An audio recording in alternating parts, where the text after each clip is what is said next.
also want to thank the Sprouts Healthy Communities Foundation for making these last two.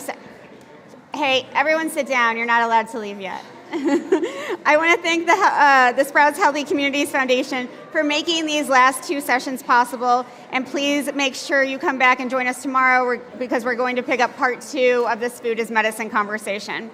I'm going to thank a few more of our in-kind partners before we continue.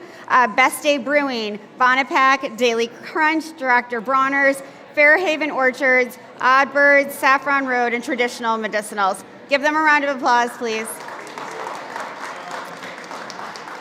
So our next panel is going to be taken over by somebody who is a much better moderator than me, and it will talk about the influence of chefs on creating more resilient food systems. Moderating this discussion is Dr. Sweta Chakraborty, the CEO of We Don't Have Time North America, and joining her we have Chef Iliana de la Vega of El Naranjo, and a recipient of a James Beard Award for Best Chef in Texas, Chef Huang, the executive chef for Lucky Robot Sushi and Nomade, Chef Dave White, the 2025 Chopped Grand Champion. Give that a round of applause.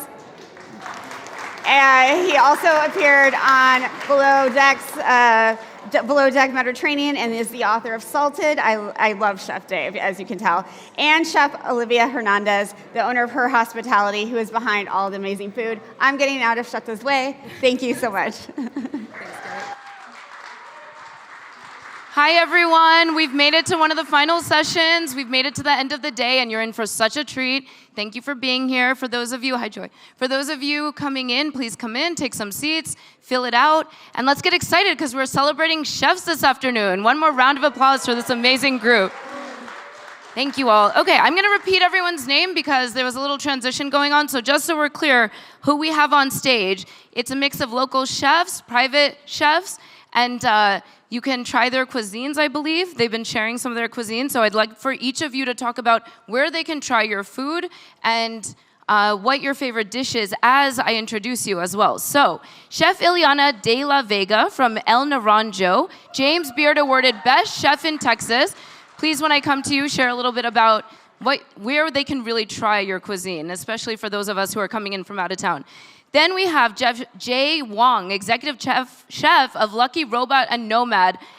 Jay's food I've already had the privilege of trying because he hosted a dinner reception for us at his restaurant, Nomade, and it was amazing. So please share your favorite dish there too for the audience. And then Chef Dave White, 2025 Grand Champion, and from where I know you from, to be honest, is Bravo's Below Deck and author of Salted. Let's welcome Chef Dave White. You have to say where we can try some of your amazing talent as well. And finally, we have Chef Olivia Hernandez, owner of Her Hospitality.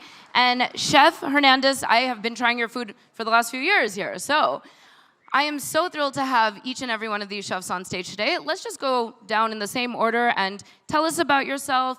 Tell us what got you into food, where we can try your food, and what your favorite dish is. I can repeat those if you forget. Let's start with you, Iliana. Okay, thank you. Sorry. Is it sound? Yeah. Okay, sorry about that. Iliana de la Vega here. I'm chef owner of El Naranjo restaurant here in Austin, Texas. I have been in this business for over 30 years. I started my first restaurant in Mexico, where I was born, and there was a social turmoil, so we moved to the States, and we opened it 14 years ago, a truck, and then a restaurant. We have it for almost 13 years now. My favorite dish, El Naranjo, I think is the one it takes the most time to make, which is the mole negro. So my family is from Oaxaca, and that's where I had my restaurant, my first restaurant. And it takes 3 days to make.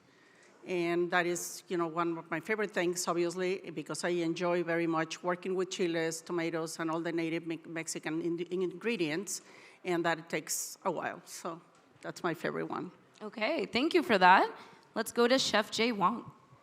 My name is Chef Jay Huang. I have 2 very different restaurants. So I have Lucky Robot, which is the first sustainable sushi restaurant here in Austin, Texas. And I also have now a coastal Yucatecan restaurant.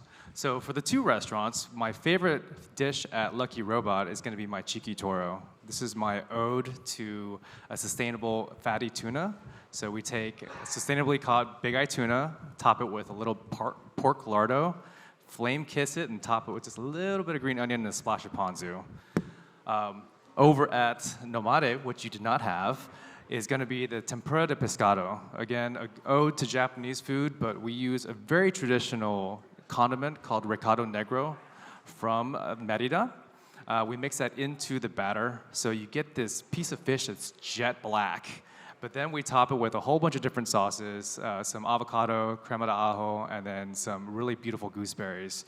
And you eat it like little lettuce cups. So I just enjoyed that yesterday. It's my favorite dish.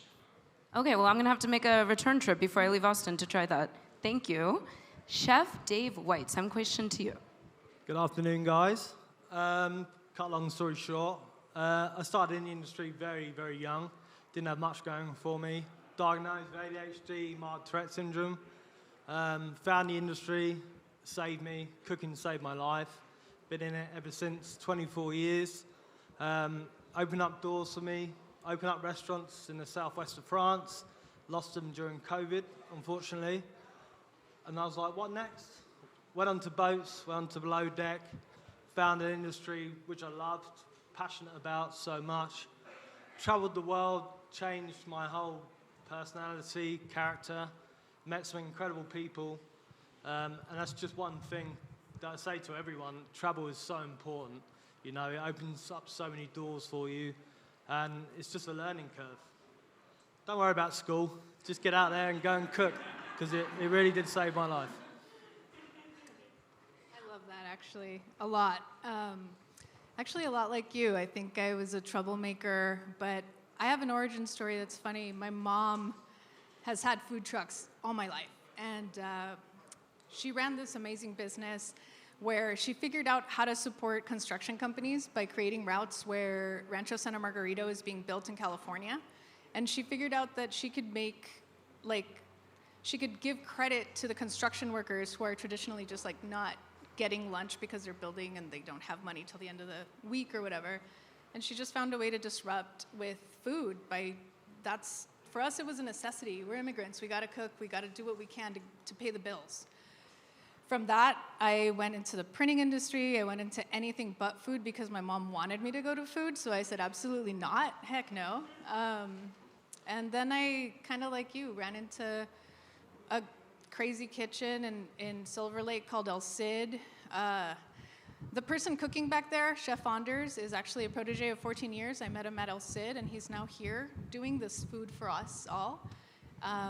I cook privately. I do events privately. You can taste my food at events like this. We've been doing Food Tank for 3 years. We do large events. I cook privately for tech executives and sometimes evil cabals, but we try to pay livable wages and do all the things that we can with that money because, frankly, it's a Robin Hood land. And I think, you know, the mental health space where you're trying to help your staff and all that is the same crossover. Like, we take all this money and all this fame that we can possibly get to try to do something for people like we needed.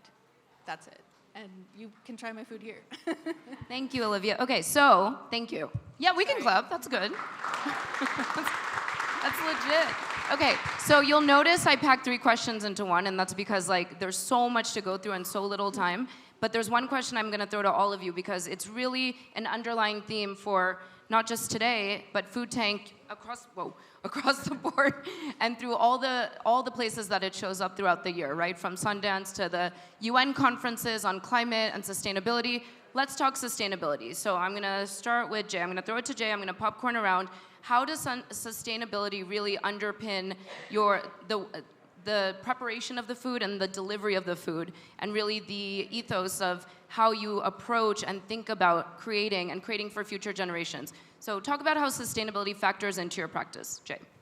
So I think when I first started in sustainability, this was probably 2016, 17 for Lucky Robot, I was thinking about it just X's and O's. Can I check all the boxes? You know, what is sustainable? Is it red, green, or yellow, whatever? It's actually really interesting. Olivia and I were actually just down in Merida with the Environmental Defense Fund, and I think the idea of sustainability has changed for me. I might have changed for her, but it's not just the sustainability of the fish, it's also the equity of the people that catch the fish. And that's something that's really changed in my view of sustainability. For not just seafood, which is kind of my expertise, but also farming. Like, where's the equity for the people that are bringing the food to our tables? Because that human connection, and we are the liaisons as chefs, that's our job, is to connect the people who catch to the people who eat. So. I love that. Thank you. Iliana. Well, what we do a little bit is to at least do not trash anything. I come from a country that the waste is, considered super bad. So using everything that you can, and that's what we do. So we try to, use as much of the produce and as much of the meat and everything in order to, have a good balanced restaurant. So we don't waste anything in Mexico. So that is one of the things. Then we work with a lot of importers, because we use a lot of Mexican produce and products as well. So we work with them, and we know that what they're doing, especially with the corn and the major staples, they are like well taking care of the people there. And you see the importance of this, right? As somebody who is also providing cuisine from your native home, right. How important it is to keep these, to source appropriately so that these products can still be available generations to come. That is correct. And also trying to support them. Like you can plant a chile here that is from Mexico or from somewhere else, and then you're taking that away from those people that they were if you will, the creators of that product. So I try to keep supporting them, and then supporting the people also here in the United States and Texas as much as possible. Amazing. And I know you've done a lot with education. I'm going to come back to you on that for the next question. Let me jump to you, Olivia. My journey, I think, was similar with Jay, and I think at first it became getting the coolest, the most expensive, the most in demand. So honestly, I started with Ora King salmon. That was like my whole personality for a little while. It was just like sustainable, Wagyu of the ocean, incredible, amazing, let's do it. And it was a way too for me to be honest with my pricing and to be honest about the food I'm serving. Because there are people who charge the same premium pricing, and they're serving not so premium product because business, because capitalism, blah, blah, blah. Don't care, not for me. I just try to be honest. I'm just like, hey man, I made you this Ora King salmon. I put a percentage on it. I pay livable wages. I'm not trying to lie. Here's the QR code. And I think I've just kind of evolved. And as we've met fisheries, and as I've met the people behind the products, and also have kind of wanted to get closer and cut down on my carbon footprint, it turns out like there's incredible seafood right in the Gulf of Mexico, right in the Pacific side, that are incredible products. They're sustainable, and we can do really well to help by just carrying it, by putting it on our menus, and by you guys buying it at home too. What I'm hearing is that there's a correlation between sustainability, transparency, and just honesty. So that's all good words. Dave. I think sustainability is about knowledge. I mean, a lot of people don't know about it. So we do events like this, Food Tank put on, and we learn from these talented guys around us. Like, would you know to use king mackerel instead of tuna? Would you know to use Quarry salmon from Norway? Like, no one would know these things. So it's all about knowledge and learning. Does people know how to cook mushrooms properly? Chanterelles. Do people know how to render them, to treat them like meat, to season them, to over-season them? We don't know how to do that. So it's all about opening a book or spending time with talented individuals and just learning these little pro tips that will help you get on that path. Love that. Okay. I hope we get 2 more questions in each. The clock is coming down rather quickly, and there's so much more to talk about. I want to talk about how... Right now, okay, we're not talking politics, unless you really want to. Does anybody here want to get into that? No?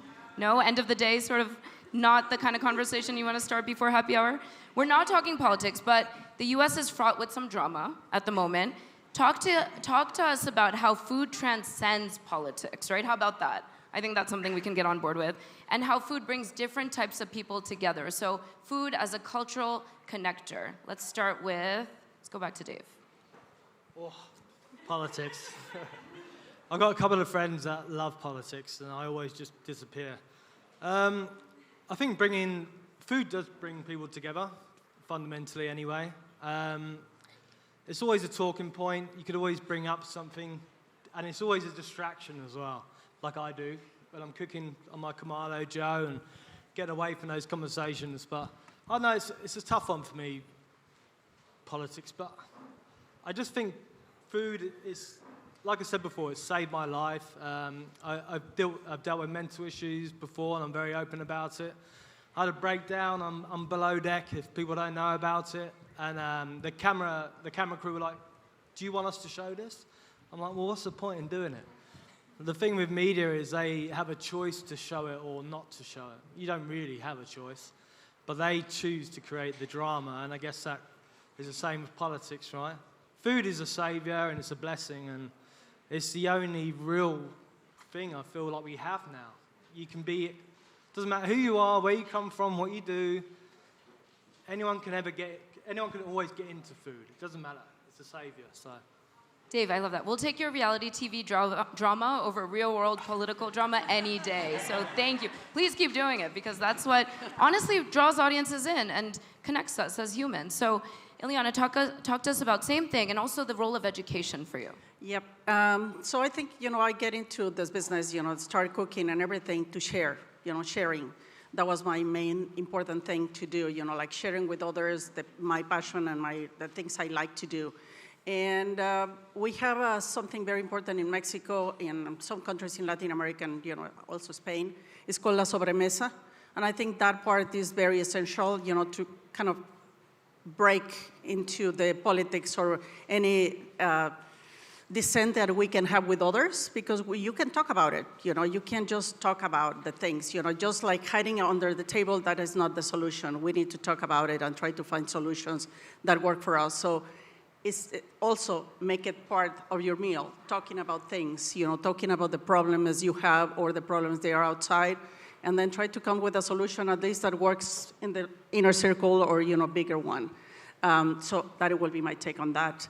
And education, that is the other part. I also got into this in a purpose, especially when we moved to the States and opened the restaurant. I thought the Mexican food in the United States is kind of very confusing, to say the least, I will say.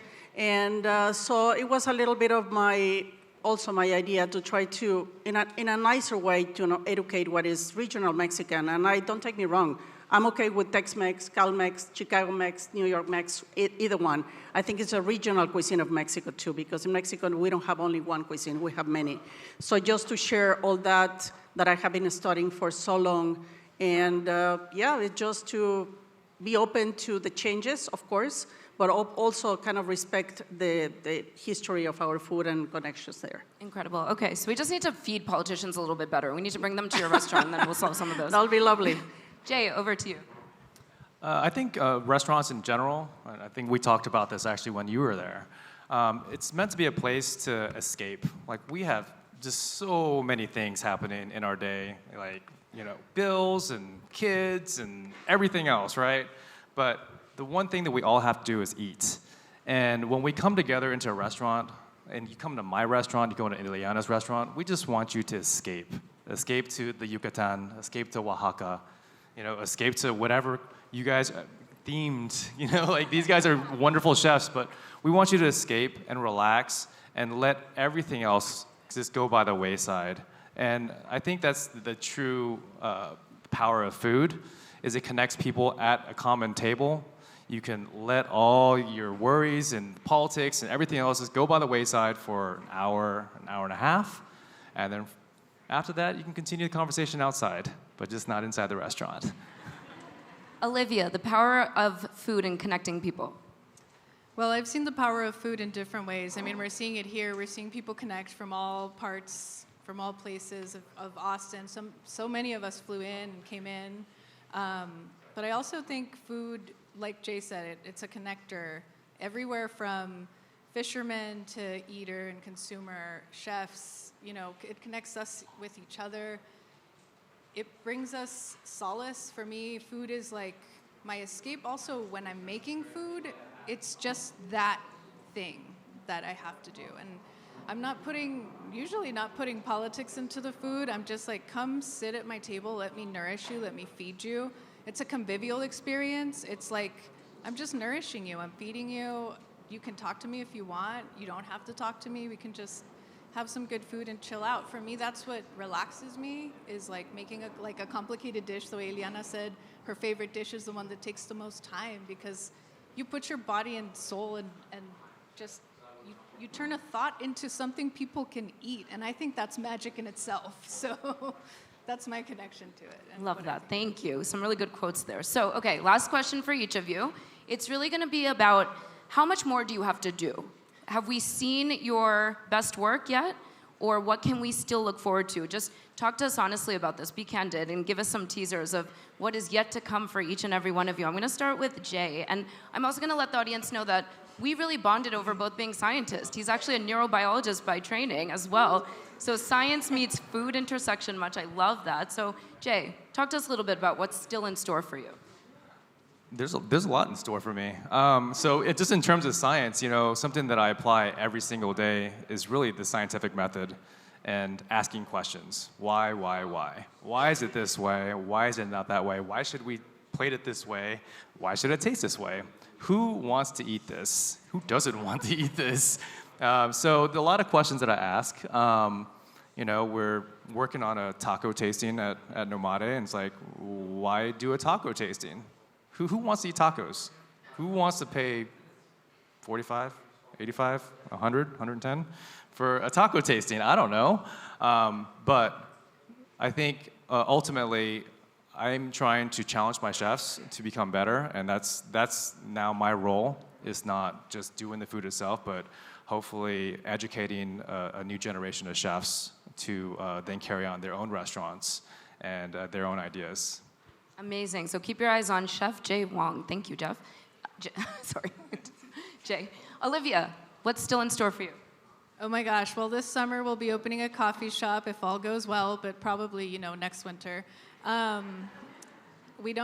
We're still voting on the name. It's a family thing, so we're going with it. It's going to be her related in some way.